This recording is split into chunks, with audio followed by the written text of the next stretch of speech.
I picked up the phone and heard, John here, Global Sales Director CUP. Now, I wouldn't have been able to work out which John it was had it not been for John's Scottish accent. Think of Sean Connery, and excuse mine.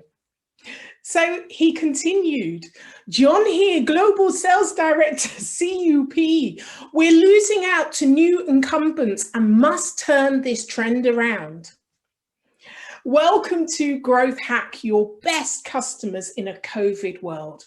Now, in the next 25 minutes, I'll help you to develop a sales growth strategy for the COVID environment we're in that will accelerate your growth of your customers, of your revenue, and your profits. Now, I'll let you into a secret. If you are going into sales meeting talking about targets, quotas, revenue, profits, rather than talking about customers and customer outcomes, if you're talking about customers from your perspective of what they do for you, whatever vertical you're in, rather than what you do for them, let me tell you, that ship sailed pre-COVID. Clients tell me that I help them to better understand and get on the same path as key accounts and their most valued customers. I see a gaping disconnect between what customers and buyers want and what sellers offer their highest value customers and accounts.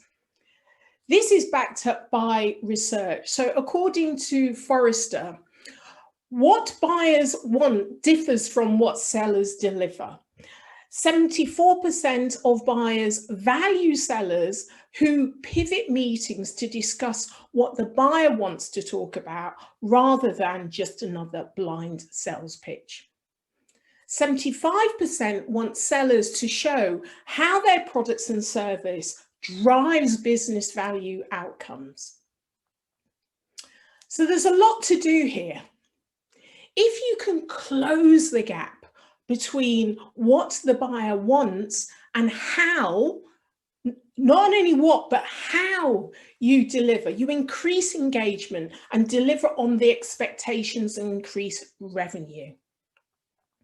Mid-cap and enterprising companies hire me, the custom growth expert, to unleash hidden potential and accelerate growth by investing in customer-centric sales techniques and revenue growth strategies. My Scale Your Sales frameworks develops leading edge capabilities to secure, retain, and grow customer relationships for long-term value and partnerships. I'm a consultant, trainer, and speaker, and author of Business Evolution, Creating Growth in a Rapidly Changing World. But make sure you check out the Scale Your Sales podcast, where I interview incredible experts talking about what's changing, what's happening, and what we need to do in the sales industry to remain relevant to our buyers and customers. The world has changed, and we have to go with these changes. Now, 80% of sales presentations used to be face-to-face. Now that's down to probably about 20% globally. COVID demands new tools, new skills, and new mindsets. I've worked with many sales leaders and companies to accelerate the growth, so I understand how difficult it is to modernize sales methodology and mindsets. It may seem that the sales environment has just got harder, but the fact is there's huge opportunities. If you're used to social listening and doing extensive research on highly targeted prospects, then you need to take this further into your existing customers as well.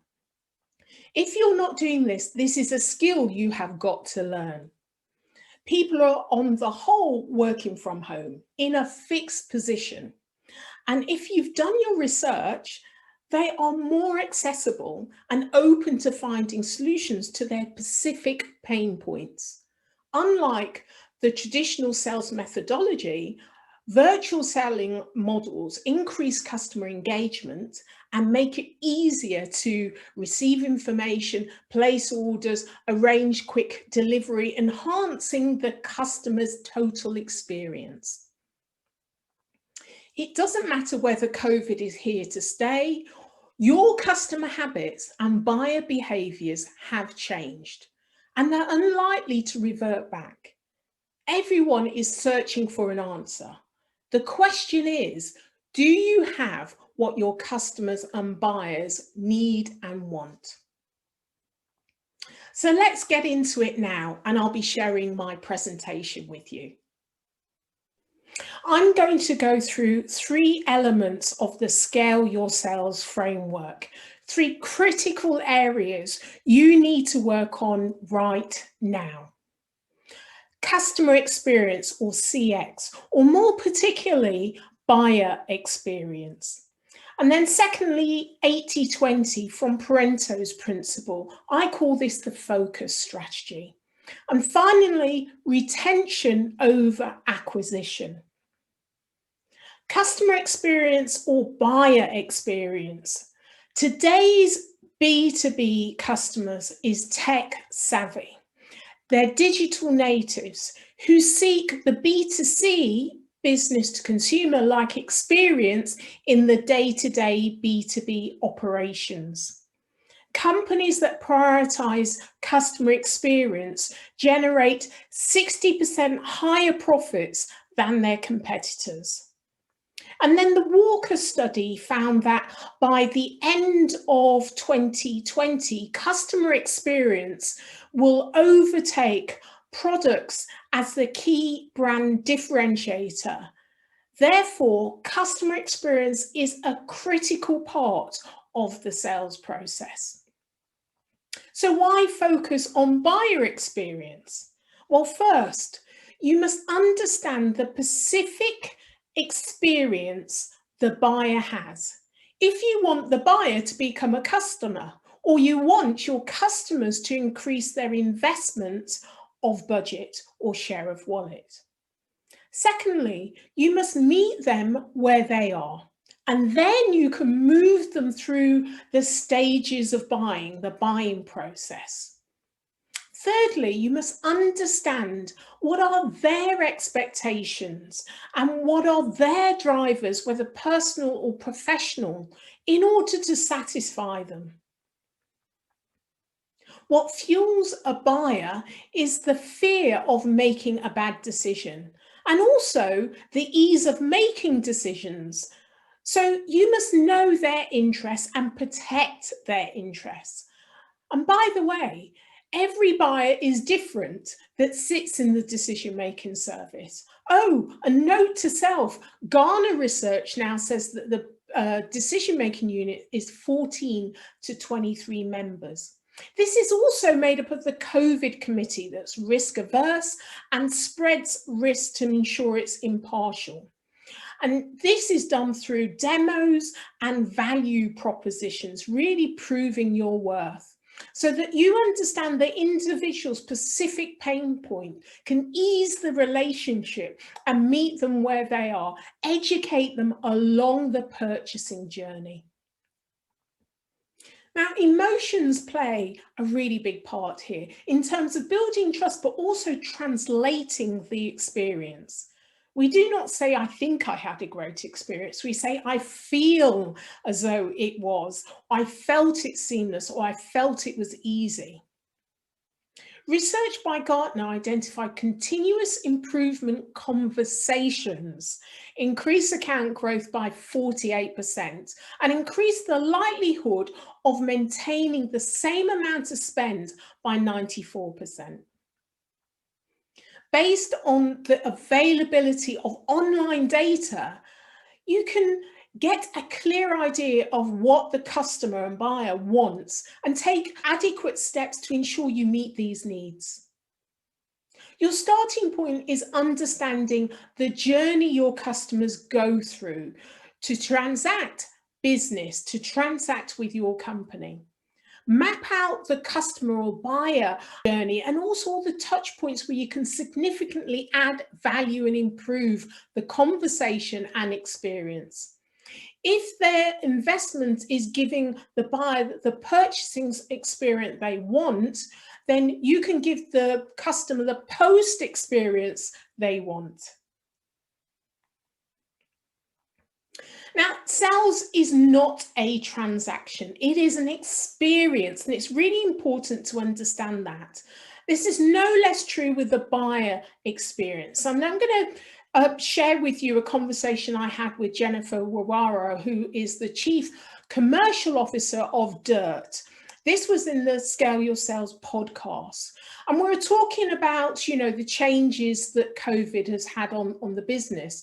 Calgary, Alberta, Canada is their headquarters, and they would fly people, prospects, clients, partners into Calgary every single week from all over the world to see the solutions and experience the tour of the factory. And they'd spend about a couple of days in the Dirt Experience Center building this relationship.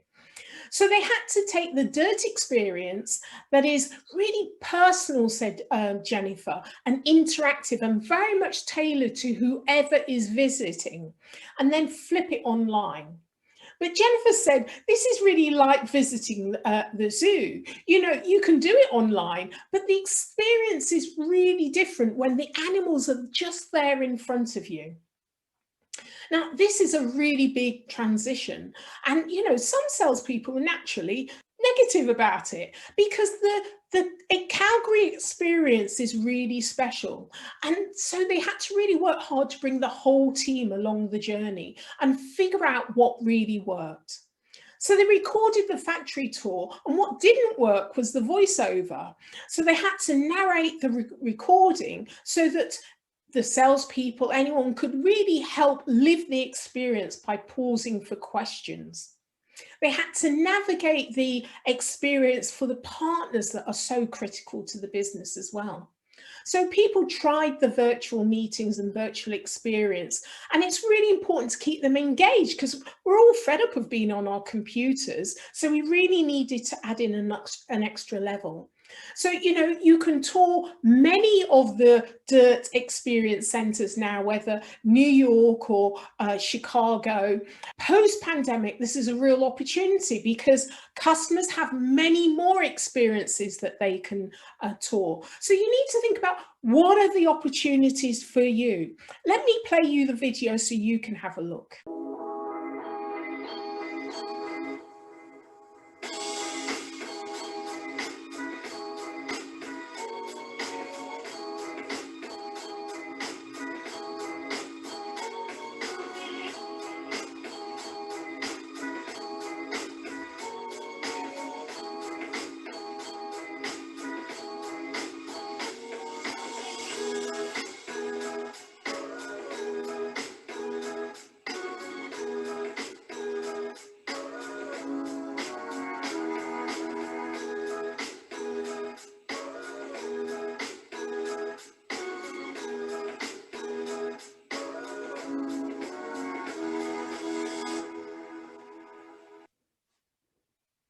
So here are some questions that you would want to ask yourself around customer experience by experience. Do you articulate your customers and buyers journey and really map out the key areas where you can improve? Do you survey your customers for feedback and reviews as part of the sales process? Do you personalize the experience and consistently drive value?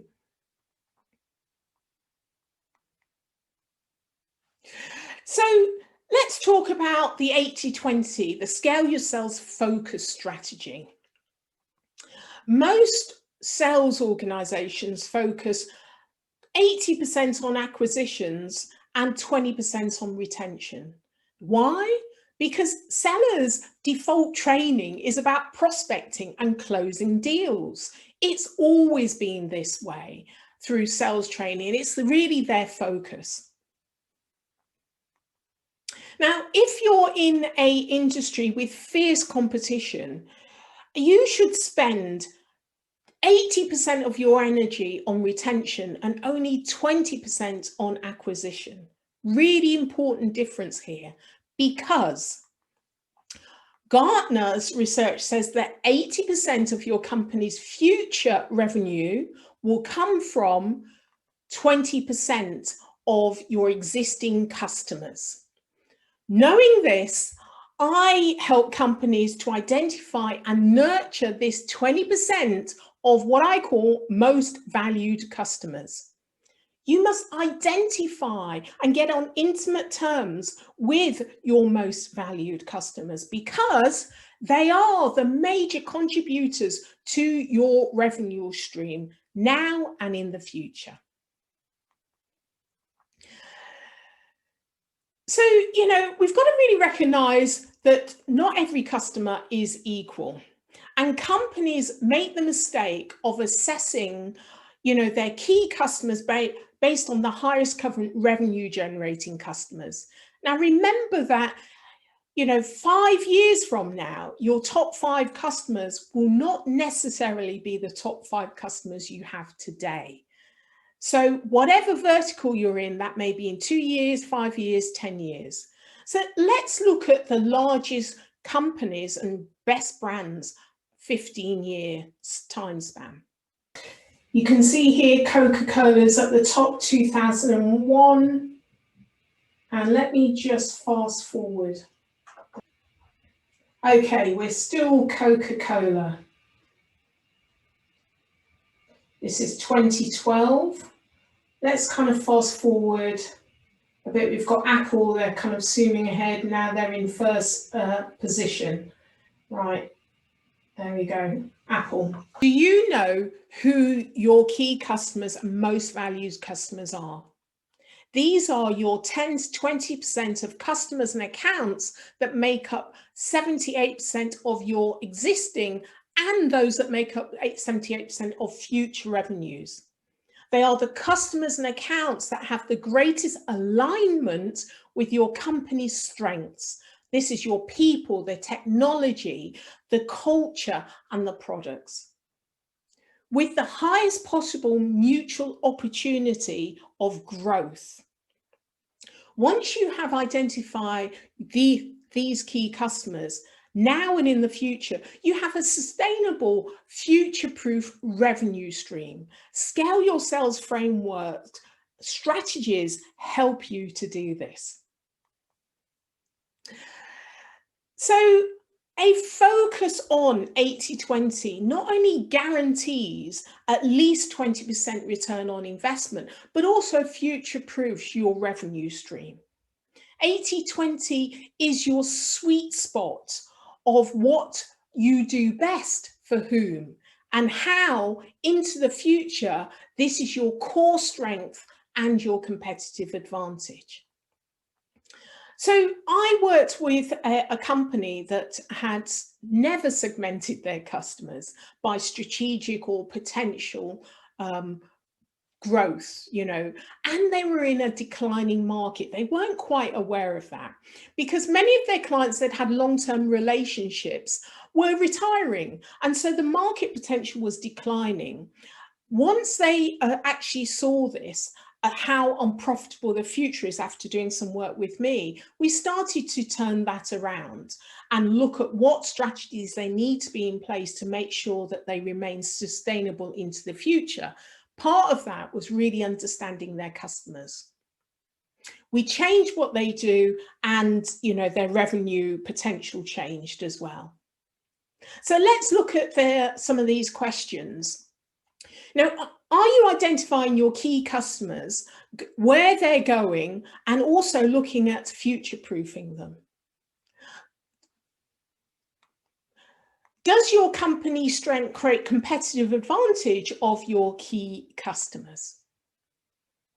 Do you have a personalized strategic growth plan in place to engage and build your key customer relationships into partnerships? Do you focus on retaining your key customers and accounts? The essential ingredient is to not only retain, but grow key customers, to give them the experience they will never want to leave and will likely recommend others, both internally and externally. How do you communicate your core strength and match this with the specific customer's wants and needs? So thirdly, let's talk about retention. Now, you see in this image, this is what I see companies do, bulldozing their customers. Sellers secure and spend a lot of time securing these customers, and then they ignore them. Why do we do this? Is acquisition so much easier than retention? No, it's not. In fact, it's the other way around. The fact is, salespeople are trained to sell. It's that simple. We've always done it this way. And there's nothing wrong with that, but it's being aware of this. Customer success is relatively new, and in many companies, it's less developed. Nevertheless, whether it is or not, often customers fall through the cracks in the system. In today's B2B sales environment, a commercial strategy focused on acquisition rather than retention of existing customers is a flawed strategy. The probability of selling to an existing customer or even a former customer is 60 to 70%, while the chances of selling to a prospect is only 5 to 20%. Now, that's a lot of energy for a little return. Sellers not focused on the greatest gain and the most significant profit centers are flitting away valuable resources. Harvard Business Review stated that if you increase retention rates by 5%, then this increases profitability by between 25 and 95%. It always surprises me when sales leaders do not measure the percentage loss of a customer as much as the fixation on the total loss of revenue, when one is an indication of another, an early indication. So what are the benefits of retaining your customers? You know them, tick. This is a great starting point to build a relationship, a profitable partnership, and create predictable increasing revenue. They're already your customers. They made that decision. You have some history with that customer, and there is an emotional, even a physical barrier for them to change. Tick. They like you. They may even love you. However, there are some customers that buy from you that are just looking for a better alternative. Do you give them that opportunity? They trust you. You may have a great relationship with a contact, but this is everyone in the account that needs to receive the same great experience. Do you know what they would say about your company, how they feel about the experience you deliver? Wherever you are on this, whether former or existing customers, you have something to build on. This is a great starting point. 3 simple words. How are you? This improves the quality of your relationships now. When you move your professional relationships into treating them more like family, the conversation becomes more personable and empathetic. B2B is human to human. And why wouldn't you genuinely be interested in the people that put food on your table? The one thing about COVID is that it's global. Everyone is impacted by it. Making sure that everyone is okay is basic humanity. Asking if you can do anything to support them is human decency. Are you a decent human? or are you a hunter? Because, as I say, that ship sailed pre-COVID. Post-COVID, new mindset.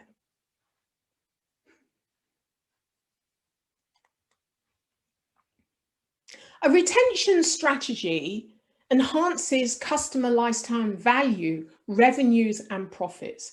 It just makes sense.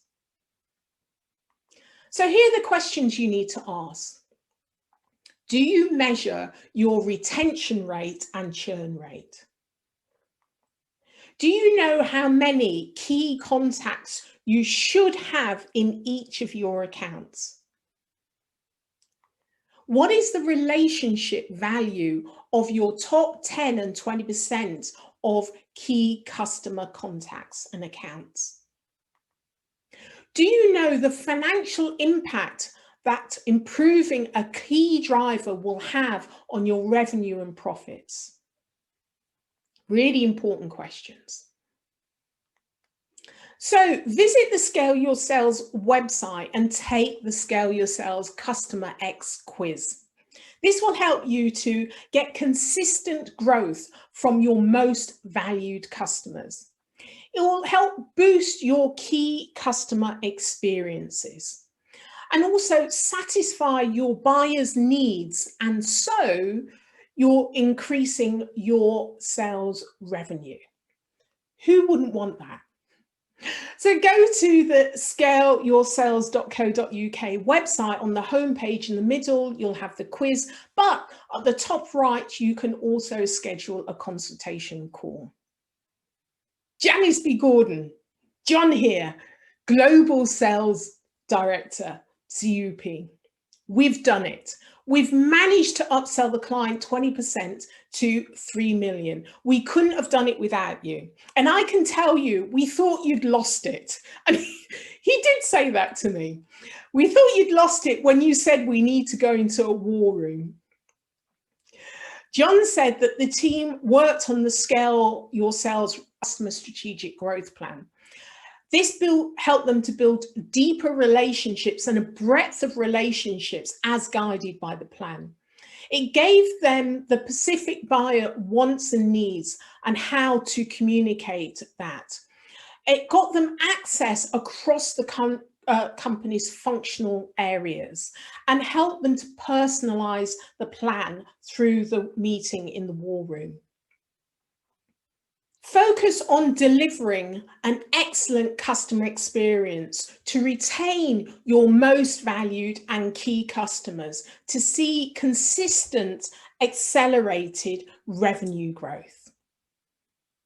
Remember, if you want to develop a COVID-proof strategy and scale your sales, then you must